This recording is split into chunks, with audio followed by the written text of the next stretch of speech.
Haemolytic disorder of newborn. अगला जो अपना टॉपिक है उसकी हेडिंग है haemolytic disorders of newborn.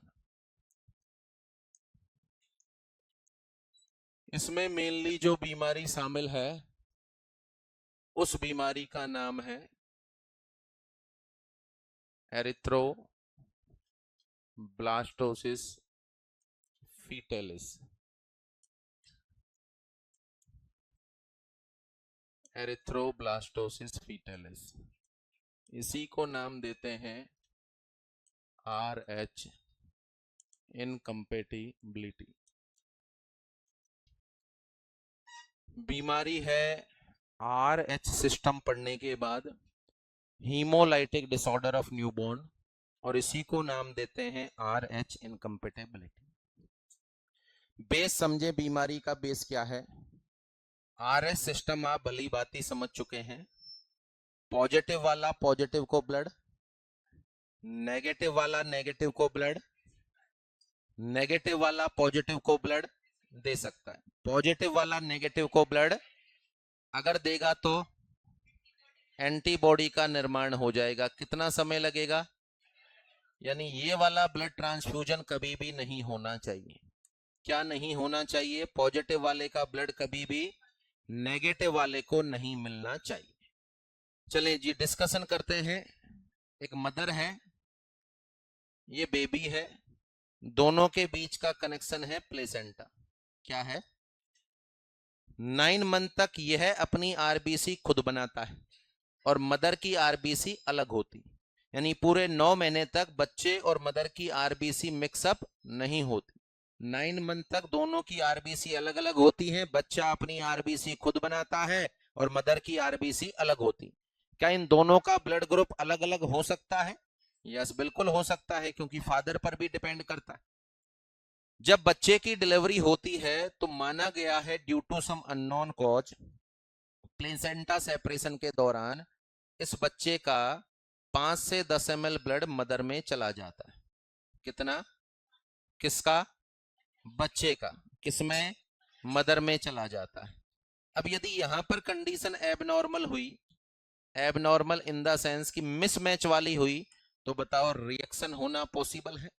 Mismatch हुआ तो रिएक्शन होना पॉसिबल है। पूरे 9 महीने की जर्नी के दौरान मदर और बच्चे का ब्लड मिक्स नहीं होता, परंतु जब बच्चे की डिलीवरी होती है तो बच्चे का 5 से 10 ml ब्लड किसमें चला जाता है। और यदि ये ब्लड ग्रुप अलग अलग हुआ तो बताओ मिसमैच रिएक्शन होना पॉसिबल है? अब अपन चेक कर लेते हैं मिसमैच रिएक्शन होना कैसे कैसे पॉसिबल। जैसे यहां पर क्वेश्चन किया जाए, in case of erythroblastosis fetalis which of the following statement is correct. Question को, ऑप्शन को गहराई से सुनना। In case of erythroblastosis fetalis which of the following statement is correct. Option A, father is always RH positive. B, many of the fetal RBCs are nucleated. तीसरा, mother is always RH negative and fetus is RH positive. और चौथा, all of them. निम्न में से कौन सा statement correct है? अच्छा, पहला ऑप्शन क्या दिया है? Father is always RH positive. दूसरा है many of the fetals RBC are nucleated। तीसरा है mother is negative and baby is positive. और चौथा ऑप्शन है all of them. C confirm है? सोच लो, गलत हो जाए तो कंफर्म सी। चेकआउट कर लेते हैं, सभी कंडीशंस पे डिस्कस कर लेते हैं। देखिए, दो कंडीशन हो सकती, फादर RH पॉजिटिव, मदर भी RH positive. Mother RH positive है भैया और फादर भी क्या है? RH पॉजिटिव है। ये मदर कंसीव करेगी बेबी, मदर है RH पॉजिटिव, बच्चा क्या हो सकता है? RH positive. बच्चा क्या हो सकता है? 9 महीने की डिलीवरी के बाद पॉजिटिव का ब्लड पॉजिटिव में जाएगा, कोई दिक्कत, कोई समस्या नहीं होगी। दूसरा, ये यदि नेगेटिव भी तो हो सकता है, दो पॉजिटिव माँ बाप से नेगेटिव बच्चा भी पैदा हो सकता है। अगर बच्चा है नेगेटिव तो नेगेटिव का ब्लड पॉजिटिव में जाएगा, कोई दिक्कत, यानी यहां कोई भी दिक्कत नहीं।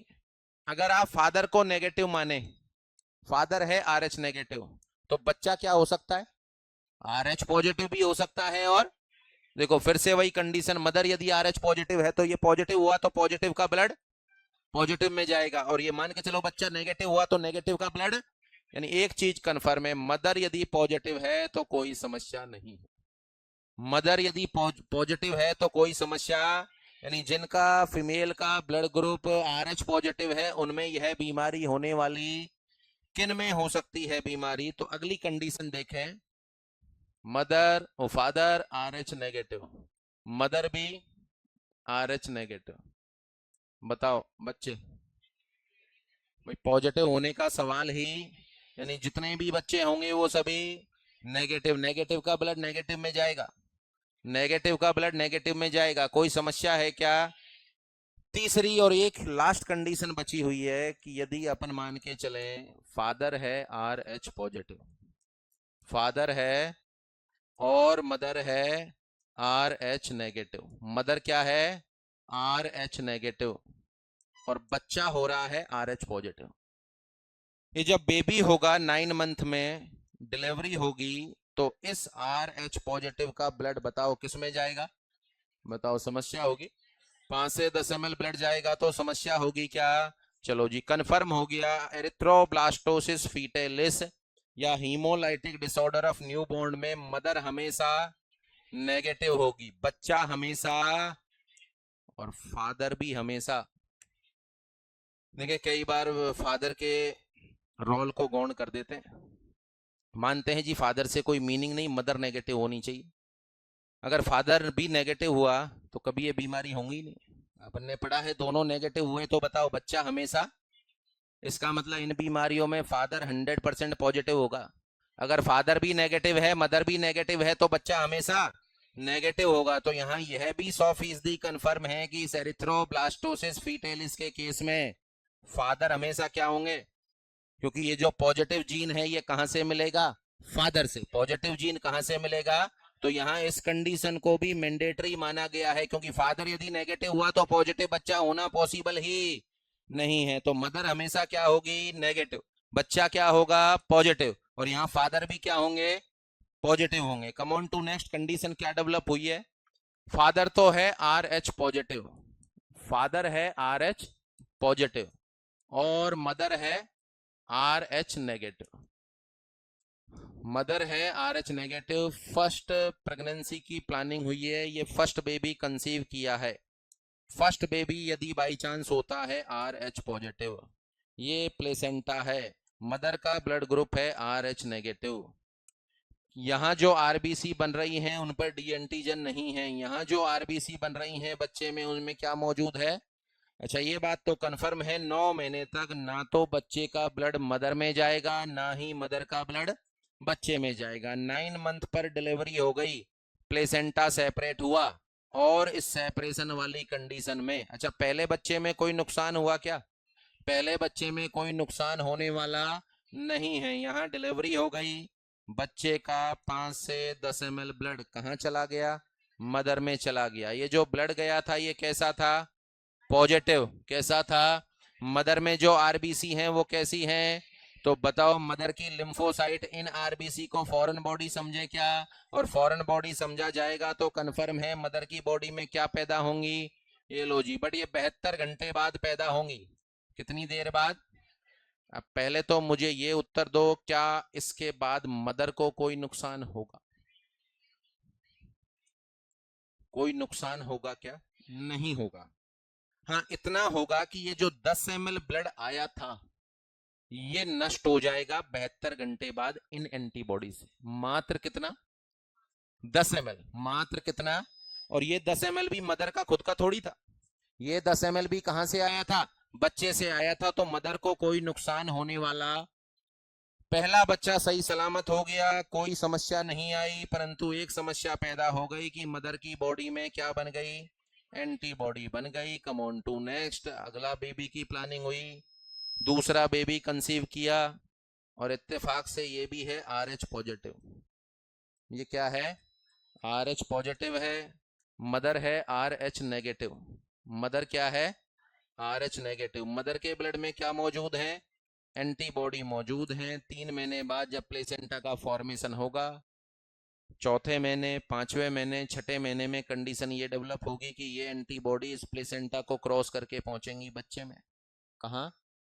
अच्छा, बच्चा कैसी आरबीसी बना रहा है? पॉजिटिव। कैसी आरबीसी? बताओ, पॉजिटिव आरबीसी पर क्या चिपका हुआ है?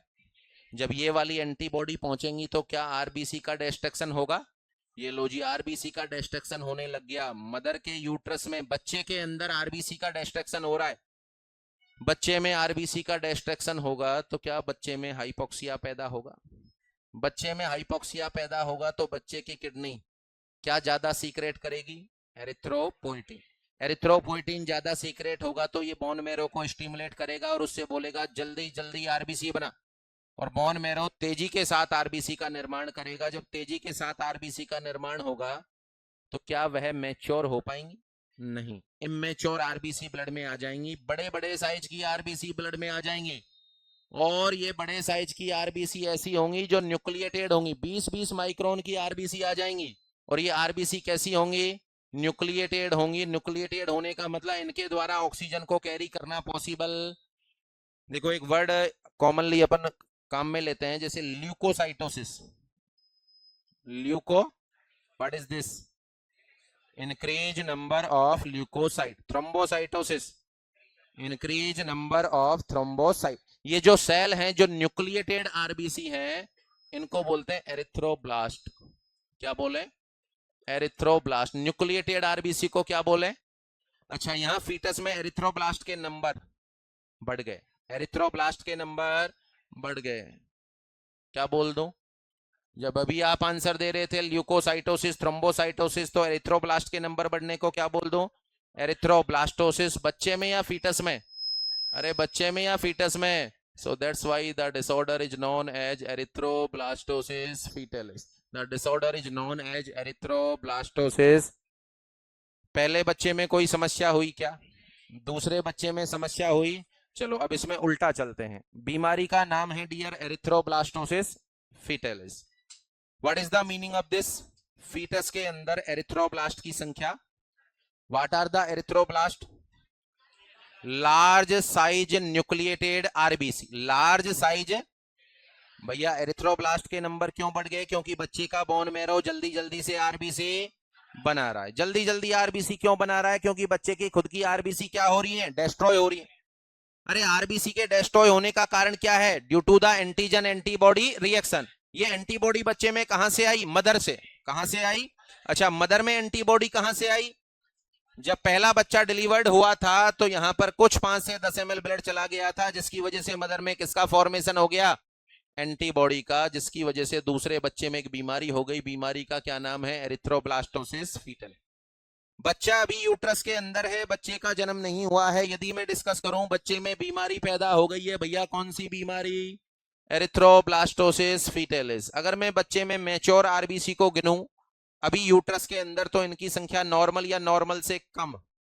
कम, और कम होना एनीमिया। कम होना क्या है? और इस एनीमिया का कारण है आरबीसी का डिस्ट्रैक्शन। एनीमिया का कारण है आरबीसी का। बताओ क्या बोल दो? क्या एरिथ्रोब्लास्टोसिस फीटेलिस में हीमोलाइटिक एनीमिया होगा?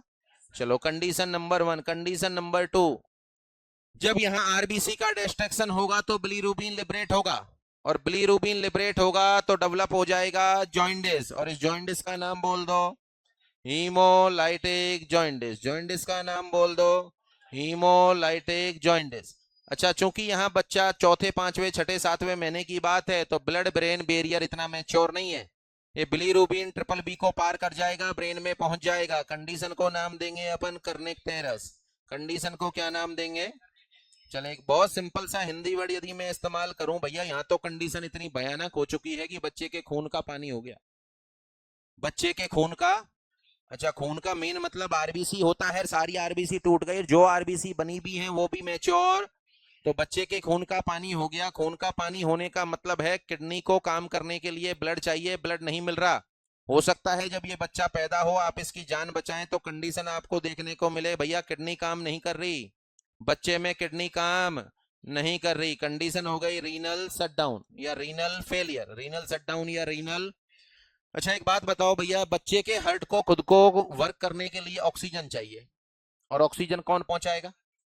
और आरबीसी तो बच्चे में जितनी भी मैच्योर आरबीसी थी वो सारी तो क्या हो गई, डिस्ट्रॉय हो गई। इसका मतलब हार्ट को प्रॉपर मात्रा में ब्लड नहीं मिल रहा, तो हार्ट प्रॉपरली पंप नहीं कर रहा है। इसका मतलब हार्ट की पंपिंग वीक हो गई है, तो आगे जो ब्लड का सर्कुलेशन नहीं हो रहा, और नहीं हो रहा तो सोचो पीछे पानी भर रहा है, पीछे पानी भर रहा है, पीछे पानी भर रहा है तो फेफड़ों में पानी भर रहा है, लीवर में पानी भर रहा है, स्प्लीन में पानी भर रहा है, और मल्टीपल ऑर्गन हो सकता है फेल हो जाए, और फेल होने की वजह से बच्चा मर जाए।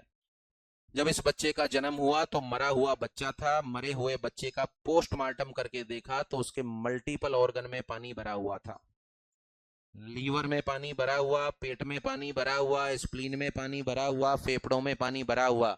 इस अवस्था का नाम है हाइड्रोपस फीटलिस। इस अवस्था का क्या नाम है? हाइड्रोपस फीटलिस। का मतलब फीटस जो है वह मल्टीपल ऑर्गन में पानी भरने से मर गया, मरा हुआ बच्चा पैदा हुआ है। कंडीशन का क्या नाम है? यहाँ जो मैंने नाम लिखे हैं यदि इनको मैं एक टर्म दूं तो टर्म होगी complication of erythroblastosis fetalis. Complication of erythroblastosis. बताओ मुझे कौन कौन से कॉम्प्लिकेशन हुए? हीमोलाइट। अच्छा ये कॉम्प्लिकेशन किस में, मदर में या बच्चे में? मदर में या बच्चे में? बच्चे में। कौन कौन से? हीमोलाइटिक, हीमोलाइटिक और और और बच्चा मर गया मल्टीपल ऑर्गन में पानी भरने की वजह से। क्या बोला? चलो जी, ये घटना घटित हो रही है, 6 महीने का बच्चा यूट्रस के अंदर है। प्रेगनेंसी में जब कोई गड़बड़ी होती है 5वें 6ठे 7वें महीने पर, तो मैक्सिमम डॉक्टर साहब ये प्रयास करते हैं कि यार जैसे तैसे करके धक्का लगाओ 9 महीने तक पहुंचाओ। बताओ हमेशा अपना प्रयास क्या होता है? प्रेगनेंसी को जितना हो सके आगे तक लेके जाओ ताकि बच्चे की मैच्योरिटी बढ़े। यहाँ आपके पास दो रास्ते हैं। फीटल डिस्ट्रेस डेवलप हो गया है, फीटल हार्ट रेट जो है वो इंक्रीज होगी क्योंकि आरबीसी नहीं है। तो अब आप यहाँ पर क्या करना चाहोगे? 9 महीने तक प्रेगनेंसी को खींचना चाहोगे या चाहोगे 6ठे महीने में ही डिलीवरी करा दें? क्या टारगेट होगा? यानी यहाँ अपनी फर्दर गाइडलाइन क्या होगी कि बच्चे की डिलीवरी करा दी जाए या जितना भी हो 9 महीने तक धक्के लगाएं, डिलीवरी करा दी जाए। क्यों? अगर आप डिलीवरी करा दोगे तो टूट जाएगा प्लेसेंटा, और प्लेसेंटा टूट जाएगा तो क्या आना बंद हो जाएगा? एंटीबॉडी। तो बताओ आरबीसी का डिस्ट्रक्शन रुक जाएगा। अगर आप डिलीवरी नहीं कराओगे तो कन्फर्म में क्या आती रहेगी? तो यहाँ पर अपना मकसद होता है प्री मैच्योर डिलीवरी की तरफ जाना, यानी मैच्योर है या नहीं है इससे फर्क नहीं पड़ता, अपन को डिलीवरी करानी पड़ती है। अपन यहाँ 9 महीने तक खींचने वाली अवस्था में नहीं। 6 महीने 7 महीने का बच्चा डिलीवर्ड हो गया, एग्जाम्पल से डिस्कस करते हैं। 7 मंथ का बेबी है, ये डिलीवर्ड हो गया, और बच्चे में कौन सी बीमारी है? Erythroblastosis fetalis. क्या बच्चे में कॉम्प्लिकेशन आ रहे हैं? अपना मकसद क्या होगा? मदर को तो कोई दिक्कत है नहीं, बच्चे की जान बचाना अपना मकसद होगा, बच्चे की जान। What is the treatment of erythroblastosis fetalis? बच्चा पैदा हुआ है 7 महीने का, सबसे पहले मैंने बच्चे को एडमिट कर दिया। कहाँ? चूंकि कन्फर्म में आरबीसी नहीं है तो सीवियर रेस्पिरेटरी डिस्ट्रेस में होगा, हो सकता है सांस भी नहीं ले पा रहा हो। Put the baby on ventilator. यहाँ पर मैं इंजेक्शन लगा दूंगा डेक्सामेथासोन। क्या लगा दूंगा? अच्छा रीजन क्या है? लंग्स की मैच्योरिटी को बढ़ाने के लिए, क्योंकि पहले ही बहुत कॉम्प्लिकेशन है, कहीं गलती से ब्लीडिंग नहीं हो जाए। क्या लगा दूं? अच्छा बच्चे में समस्या क्या है? बच्चे के खून का पानी हो गया। बच्चे में समस्या क्या है? बच्चे के खून का, और एक बहुत भयंकर वाला पीलिया हो रखा है। तो पीलिया हो रखा है then I will go for phototherapy. पीलिया हो रखा है then I will go for, और यहां मैं बच्चे को मैं ब्लड ट्रांसफ्यूजन करूंगा। खून का पानी हो रखा है तो खून चढ़ाना पड़ेगा, बोले तो बच्चे में करूंगा मैं ब्लड। कौन सा ब्लड दिया जाए? What will be our choice? We should give RH positive blood या आरएच नेगेटिव ब्लड? भाई बच्चे में इमीडिएट ब्लड ट्रांसफ्यूजन करना पड़ेगा क्या? अरे यस और नो? क्यों करना पड़ेगा? बच्चे में मैच्योर आरबीसी है ही, बच्चा पैदा हुआ है, कंफर्म सी बात है आरएच पॉजिटिव है, Which of the following blood transfusion should be done for the baby? RH positive बच्चे को कैसा ब्लड दिया जाए? कन्फर्म है? कैसा दिया जाए बताओ? तो देखें, कभी भी किसी हाल में ये ब्लड देते ही नहीं है। अगर ये आपने दिया तो बच्चा मर जाएगा। शुरुआती 24 घंटे के लिए हमेशा ब्लड ट्रांसफ्यूजन करते हैं। कौन सा? शुरुआती 24 आवर में आपको ब्लड देना पड़ेगा। कौन सा? RH negative. क्यों देना पड़ेगा? रैशनल भी समझ लें। ये बच्चे की डिलीवरी हो गई, बच्चे के अंदर RBC हैं, वो तो न्यूक्लिएटेड हैं, बट बच्चे के अंदर मदर से आई हुई एंटीबॉडी है। क्या मौजूद है? अब आप बाहर से इसमें ब्लड ट्रांसफ्यूजन करते हैं। बताओ, जब बाहर से ब्लड देंगे और RH पॉजिटिव देंगे तो इन पर क्या लगा हुआ है? बताओ, जैसे ही ये ब्लड दिया जाएगा तो ये एंटीबॉडी इन RBC को खा जाएंगी। तो बताओ, फायदा मिलने की बजाय इससे बेटर है कैसी RBC दो जिस पर क्या नहीं हो? D antigen. तो बेटर चॉइस होगी कि शुरुआती 24 घंटे अपन कौन सा ब्लड देते हैं? RH negative. 24 घंटे बाद आप पॉजिटिव भी दे सकते हो और नेगेटिव भी दे सकते हो। 24 घंटे बाद आप पॉजिटिव भी दे सकते हो और ऐसा क्यों भाई? जब पैदा होने के तुरंत बाद आप नेगेटिव ब्लड दे रहे हो तो बाद में पॉजिटिव क्यों? क्या 24 घंटे बाद एंटीबॉडी गायब हो जाती? तो फिर तो मतलब ये हुआ जिंदगी भर ही इसको कैसा ब्लड देना चाहिए? नेगेटिव। बढ़िया, क्लियरली लिखा हुआ है 24 घंटे बाद आप इसको पॉजिटिव भी दे सकते हो और नेगेटिव भी दे सकते हो। तो देखिए, उसका रैशनल ये है, जब ये बच्चा यूट्रस के अंदर था, बच्चा कहाँ था? हाँ, आप ऐसे समझे कि जब ये यूट्रस के अंदर था तो डेली मदर से 100 एंटीबॉडी इसमें जा रही थी। कितनी? 100 एंटीबॉडी। और डेली RBC नष्ट हो रही थी। डेली 100-200 जा रही थी, डेली RBC नष्ट हो रही थी। अब आपने डिलीवरी करा दी, ये खत्म हो गया। इसका मतलब क्या आना बंद? अच्छा, एंटीबॉडी आना बंद हो गया, बट बची हुई तो है भाई। 100, 200, 500, 1000 एंटीबॉडी बची हुई है। अब मुझे बताओ, क्या बच्चे का बोन मैरो खुद अपनी RBC नहीं बनाएगा? क्या बच्चे का बोन मैरो खुद अपनी RBC नहीं बनाएगा? बनाएगा। कैसी बनाएगा? RH positive. कन्फर्म सी बात है। कैसी बनाएगा? RH positive. ये लो जी, बच्चे के बोन मैरो ने RBC बना दी, तो क्या ये एंटीबॉडी इससे रिएक्शन नहीं करेंगे? भाई 24 घंटे के दौरान तो ये RBC जो है डिस्ट्रॉय होंगी। इसका मतलब है 100 एंटीबॉडी डेली आ रही थी, 100 RBC नष्ट हो रही थी, बट अब एंटीबॉडी का आना क्या हो गया? बंद हो गया। अब ये बची हुई एंटीबॉडी 24 घंटे में खत्म हो जाएंगी by the reaction with RH positive blood. By the reaction with, अरे बाहर से RH पॉजिटिव ब्लड से क्यों डर रहे हो? क्योंकि बच्चे का तो खुद का ही ब्लड RH पॉजिटिव है।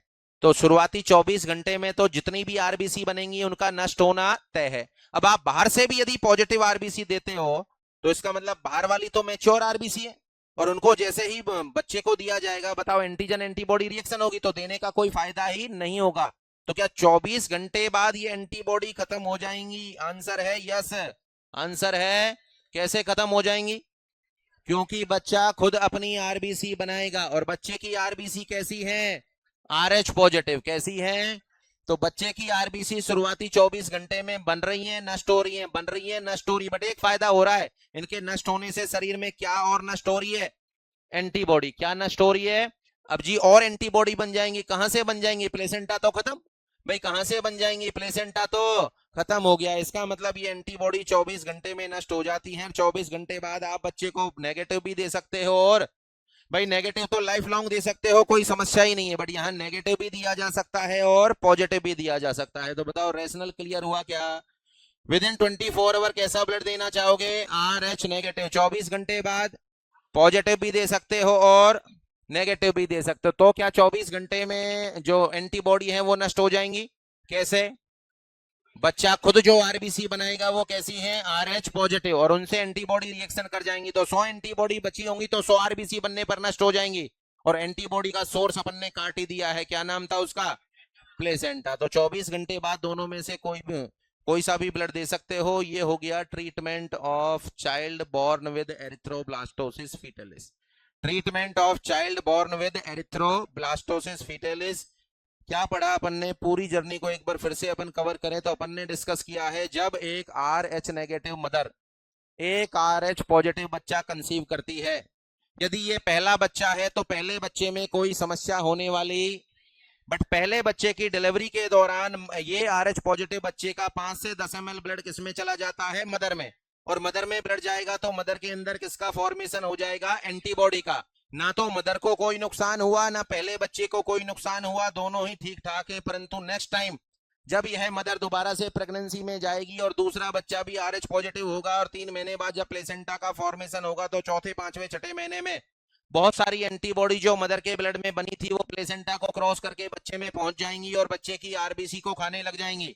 बच्चे की आरबीसी का डिस्ट्रक्शन होगा तो बच्चे का बोन मैरो तेजी से आरबीसी बनाएगा जो मैच्योर नहीं हो पाएंगी और बच्चे के ब्लड में बहुत सारी सेल की संख्या बढ़ जाएगी, जो कौन सी होंगी, एरिथ्रोब्लास्ट। एरिथ्रोब्लास्ट के नंबर बढ़ जाना, इनको बोलते हैं एरिथ्रोब्लास्टोसिस फीटलिस, जो कि फीटस के अंदर बढ़ रहे हैं। What are the complication of erythroblastosis fetalis? The right answer is haemolytic anaemia, haemolytic jaundice, कर्निक होगा, रीनल शटडाउन होगा और बच्चा मल्टीपल ऑर्गन में पानी भरने से मर जाएगा, जिसको अपन बोलेंगे हाइड्रोपास फीटलिस। अब यहाँ पर अपना जो मकसद है वो मकसद क्या होना चाहिए, डिलीवरी करा दें या 9 महीने तक काम चलाएं?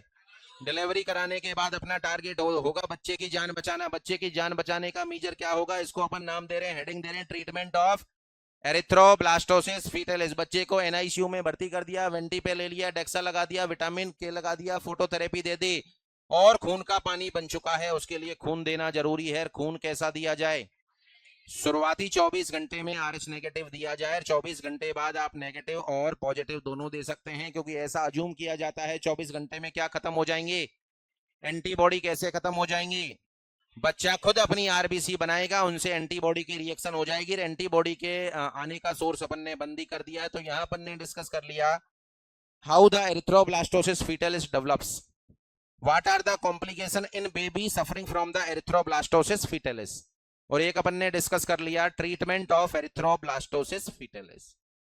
अब क्योंकि ये वाली समस्या तो किसी के अंदर भी कॉमन हो सकती है, भाई ये वाली समस्या तो किसी के अंदर भी कॉमन हो सकती है, क्योंकि अपने हिंदुस्तान में ब्लड ग्रुप देख के तो शादी करते नहीं। भाई ब्लड ग्रुप भी जब प्रेगनेंसी में जाती है महिला तभी पता चलता है हाँ जी नेगेटिव है।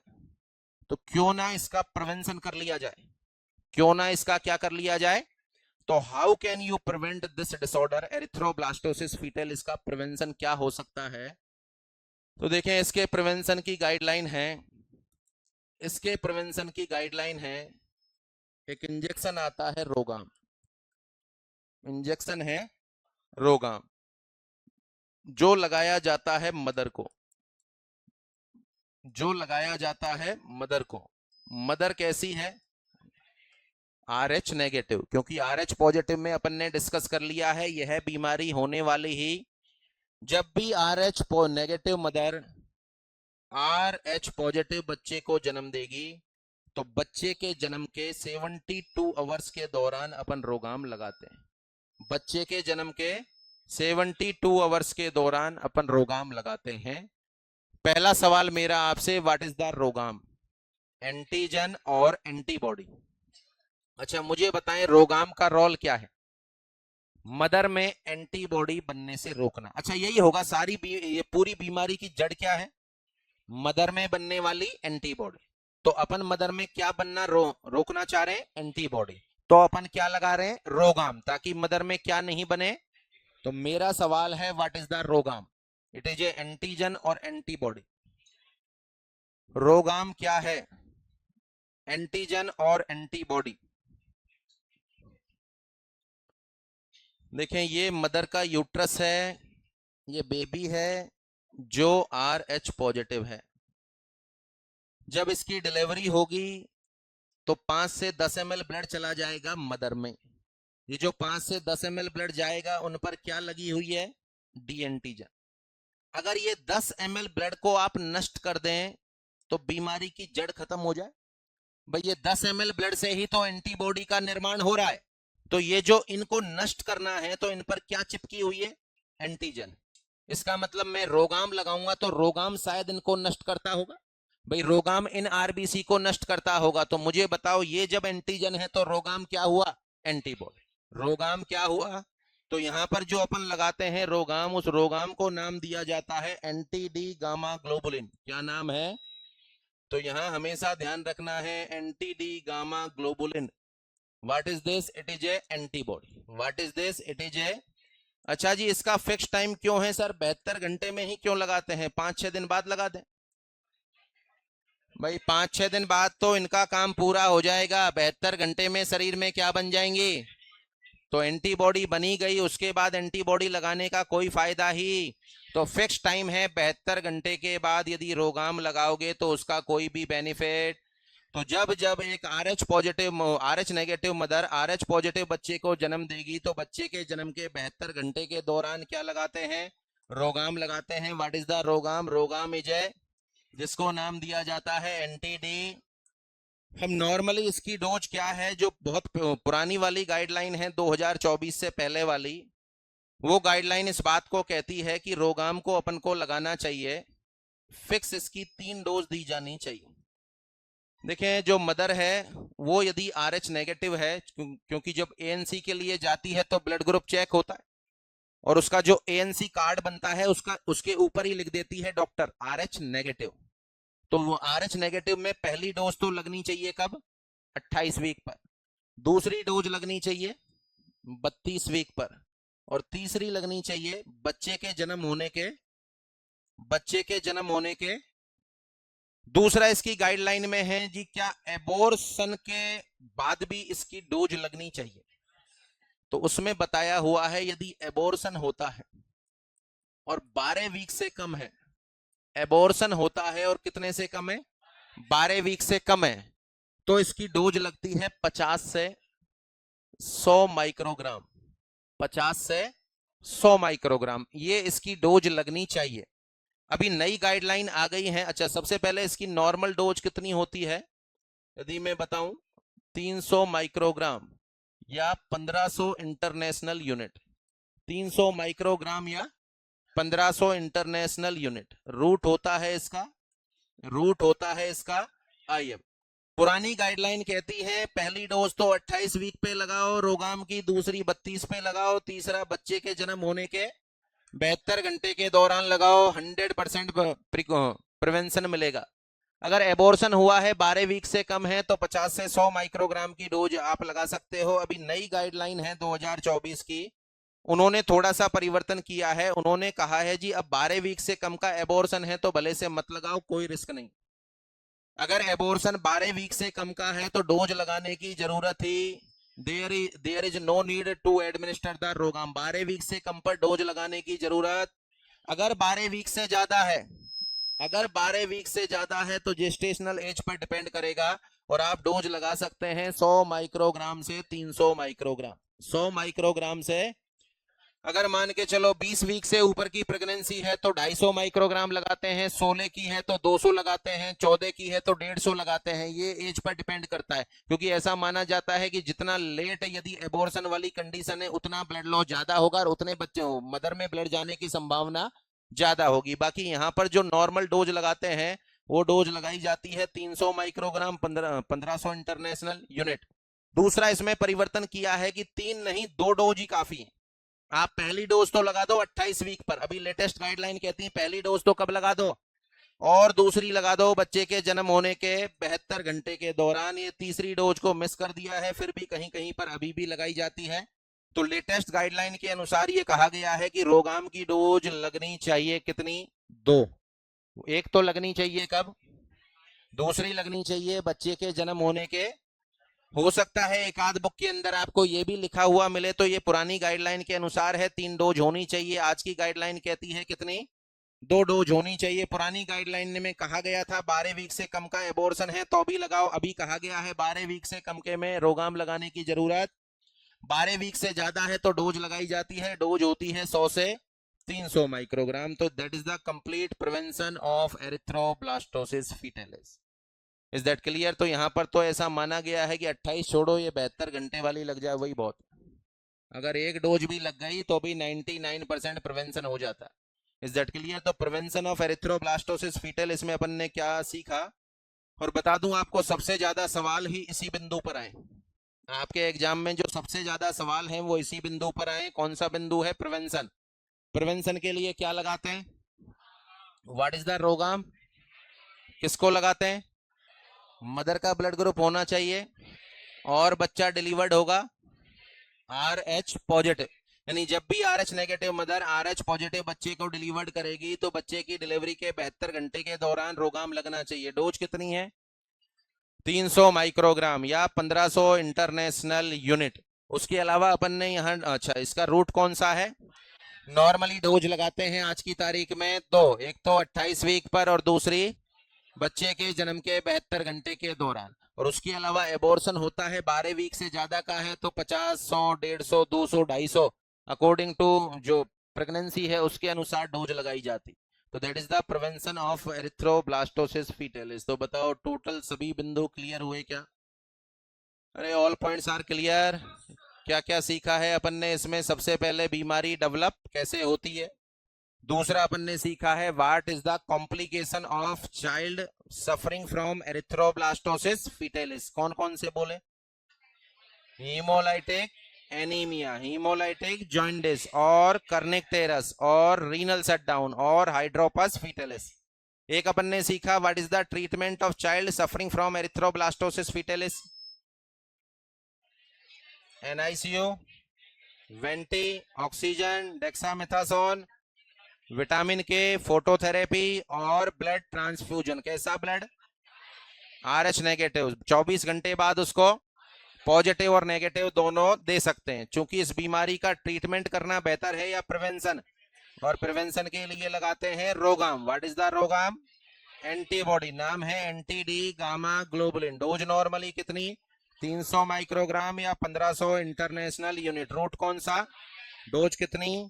दो, एक तो 28 वीक पे लगाते हैं, दूसरी RH नेगेटिव मदर जब RH पॉजिटिव बच्चे को जन्म देगी तो विद इन 72 आवर्स। ये फिक्स है 72 आवर्स। 72 आवर्स के बाद इसको लगाने का कोई फायदा नहीं है। तो बताओ क्या सभी बिंदु क्लियर हो गए? इसी बीमारी का नाम है RH इनकम्पेटिबिलिटी, चाहे इसको बोलें एरिथ्रोब्लास्टोसिस फीटलिस और इसी को बोलते हैं हीमोलाइटिक डिसऑर्डर ऑफ न्यूबॉर्न। बताएं ऑल पॉइंट्स आर क्लियर।